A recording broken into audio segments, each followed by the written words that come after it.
مسار هادف، الآفاق واعدة مفتوحة أمام الشباب المغربي من خلال الخدمة العسكرية. تكوين عسكري، تطوير القدرات البدنية واكتساب شخصية قوية.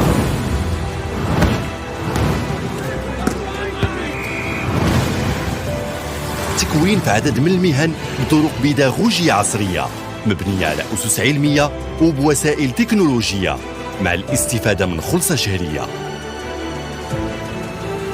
تكوين اللي كيتعزز بشهادة مهنية، والشباب اللي عندهم دبلومات غادي يكسبوا تجربة ميدانية.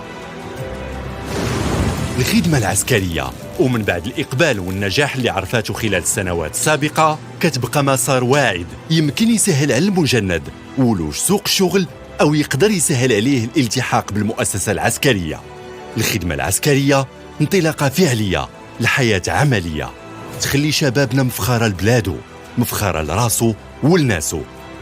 شبابنا اللي توصلوا بالإشعار مطلوب منهم يتسجلوا عبر الموقع الإلكتروني www.tajnid.ma، والشباب اللي ما توصلوش به أو الشابات اللي بغاو يأديوا الخدمة العسكرية يمكن لهم حتى هما يتسجلوا في نفس الموقع. الخدمة العسكرية مفخرة وطنية وآفاق واعدة.